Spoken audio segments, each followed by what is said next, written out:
2 अक्टूबर 2023 की तारीख थी। देवरिया का फतेहपुर गांव और उस गांव में एक ही साथ मालूम पड़ता है कि 6 लोगों को खत्म कर दिया गया है। एक व्यक्ति का नाम प्रेमचंद्र यादव और बाकी के बचे 5 लोग एक ही परिवार के। इस बहुचर्चित घटना के बारे में आपको पता होगा और आज हमने सोचा कि इस घटना का शुरू से लेकर अंत तक की कहानी आपको सुनाई जाए, आपको बताई जाए कि कैसे नेताओं ने यादव और ब्राह्मण के नाम पर अपना रोटी सेका और उस प्रेमचंद्र यादव को जिस जमीन के लिए खत्म किया गया और जिस जमीन के लिए ब्राह्मण परिवार के 4 सदस्यों को खत्म कर दिया गया, वो जमीन अंततः प्रेमचंद्र यादव और प्रेमचंद्र यादव के भाई के नाम पर चढ़ा दिया गया और वह सब कुछ प्रशासन तहसीलदार के आदेश पर हुआ। आगे आपको देवरिया के फतेहपुर में जो पूरी की पूरी घटना हुई थी, जिसको हम लोग देवरिया प्रेमचंद्र कांड कहते हैं, उसके बारे में बताएंगे कि कैसे पूर्व प्रधान समाजवादी पार्टी का नेता प्रेमचंद्र यादव और ब्राह्मण परिवार का एक सदस्य, इन दोनों लोगों के बीच की अदावत की लड़ाई ऐसी पहुंची कि कई दिनों तक देवरिया का फतेहपुर गांव मैदान बन चुका था अखाड़े का, राजनीति का। आगे बातचीत करने से पहले हमारा नमस्कार स्वीकार करिए। हमारा नाम मोहित कुमार सिंह है और अब आइए देवरिया के उस बहुचर्चित कहानी पर। देवरिया में 2 अक्टूबर 2023 को हुआ क्या था, कहानी जरा गौर से सुनिए। खबर आती है कि जो प्रेमचंद्र यादव हैं वो अपने टोले से दूसरे टोले पर गए हैं। वहां पर जो ब्राह्मण परिवार रहता था, जिस परिवार का नाम था सत्यप्रकाश दुबे, उस सत्यप्रकाश दुबे के घर के करीब प्रेमचंद्र यादव की बॉडी मिलती है। इसके बाद प्रेमचंद्र यादव के समर्थक आते हैं और देखते ही देखते सत्यप्रकाश दुबे समेत उनके परिवार में जितने लोग थे सबको वो खत्म करते आगे बढ़ते चले जाते हैं। उस परिवार का एक छोटा सा बच्चा जो किसी प्रकार घायल होकर बच जाता है और उस परिवार का एक सदस्य जो पूजा कराने के लिए कहीं बाहर गया था तो वो बच जाता है। इसकी कहानी सोशल मीडिया पर बड़ी तेजी से फैलती है। आसपास के लोगों को छोड़ दीजिए, मामला चूंकि उत्तर प्रदेश और बिहार के सीमाई इलाके का था तो पूरा का पूरा बिहार और पूरा का पूरा उत्तर प्रदेश इस एकमात्र घटना के गर्मी को महसूस कर रहा था। इसके बाद फतेहपुर का वो गांव राजनीति का मंच बना। यह सब कुछ हुआ क्यों? तो यह सब कुछ हुआ एक जमीन के टुकड़े के लिए। बताया जाता है कि सत्यप्रकाश दुबे का एक भाई, जिस भाई ने प्रेमचंद्र यादव को अपने हिस्से की सारी जमीन लिख डाली थी, उस भाई के जमीन के लिखने के बाद सत्यप्रकाश दुबे ने इस पर आपत्ति दायर किया था और कहा था कि ना मेरे भाई को बहलाकर फुसलाकर यह सब कुछ कराया गया है।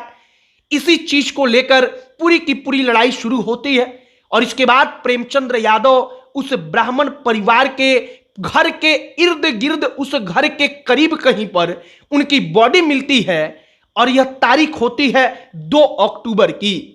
और इसके बाद उस प्रेमचंद्र यादव के पक्ष के लोग आते हैं, ब्राह्मण परिवार पर वो टूट पड़ते हैं और देखते ही देखते 5 ब्राह्मण परिवार के सदस्य खत्म हो जाते हैं।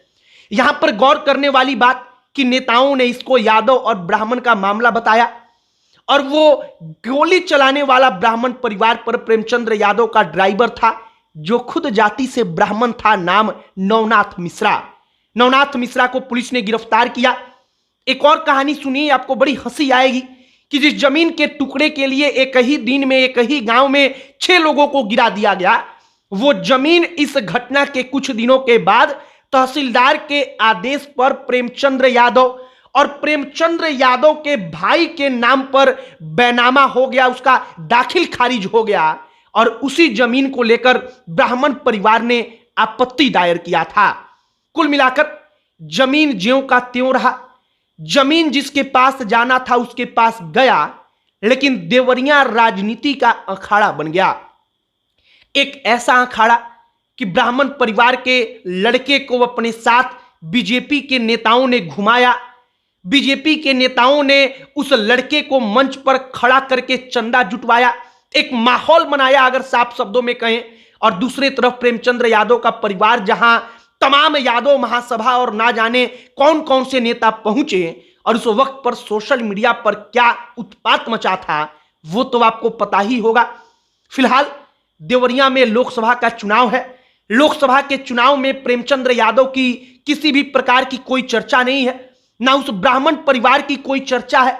लेकिन आप सोचिए कि नेताओं ने जिस मामले को यादव बनाम ब्राह्मण का बना दिया, सोशल मीडिया से जो मामला यादव बनाम ब्राह्मण का बना, उस मामले के कारण जिन लोगों का आपसी रिश्ता खराब हुआ उनका क्या फायदा हुआ। आज के तारीख में चुनाव में किसी प्रकार की कोई चर्चा तक नहीं हो रही है, लेकिन उस वक्त पर मानो सबने कसम खाया था कि हम तो अपने जाति के आदमी को न्याय दिलाकर रहेंगे। लेकिन आज वो तमाम लोग, समाज के तमाम ठेकेदार गायब हैं। लेकिन वो कहानी ज्यों की त्यों है, तो हमने सोचा कि वो कहानी ज्यों की त्यों आपके सामने रख दी जाए। और इस बारे में बहुत कम लोगों को जानकारी थी कि प्रेमचंद्र यादव की जिस जमीन के लिए पूरा का पूरा विवाद हुआ, सत्यप्रकाश दुबे के भाई का वो जमीन, उसका हिस्सा, वो हिस्सा तहसीलदार के कहने पर, मतलब प्रशासन के आदेश पर सही पाया गया कि वो प्रेमचंद्र यादव के नाम पर उसने लिखा है और अंततः वो हिस्सा प्रेमचंद्र यादव को दे दिया गया, उनके नाम पर दाखिल खारिज हो गया। प्रेमचंद्र यादव के बारे में हालांकि और भी कई प्रकार की कहानियां उस वक्त पर निकल कर आई थी। मसलन प्रेमचंद्र यादव के बारे में कहा गया कि जब समाजवादी पार्टी की सरकार थी तब उस सरकार में उसका रसूख बढ़ा, वो आदमी अपनी पहचान बढ़ाता चला गया और उस पहचान के दम पर तमाम लोगों का जमीन जो था, जो विवादित जमीन भी था, उसको भी उसने बैनामा कराया, अपने नाम पर लिखवाया और अंततः एक इसी प्रकार के जमीन का टुकड़ा उस ब्राह्मण परिवार के लिए और उस यादव परिवार के लिए एक ऐसा याद बन गया जो वो पूरी जिंदगी में कभी नहीं भूल सकते। ये देवरिया की पूरी कहानी थी। अब इस वक्त पर उस मामले में क्या हो रहा है, हमने बड़ी छानबीन की कोशिश की कि शायद कोई आर्टिकल इस पर छपा हो, लेकिन इस पर कोई अब बातचीत नहीं करता, इसके बारे में कोई जानकारी तक नहीं रखता। लेकिन सोचिए कि उस वक्त पर गर्मी कितनी बढ़ गई थी, सामाजिक तौर पर और सामाजिक तौर पर दो जातियां कैसे आमने सामने खड़ी थीं और उसका परिणाम आपके सामने है। बाकी हमने देवरिया की पूरी कहानी आप तक पहुंचाई है। आपकी स्मृतियों में अगर देवरिया कांड से जुड़ा कोई मामला हो, कोई बात हो, तो कमेंट बॉक्स में लिखकर बताइएगा। वीडियो यहीं पर समाप्त करते हैं। अब अंत में हमारा परिचय, हमारा नाम मोहित कुमार सिंह है। आप हमारे YouTube चैनल के साथ जुड़ जाइएगा। बहुत बहुत धन्यवाद।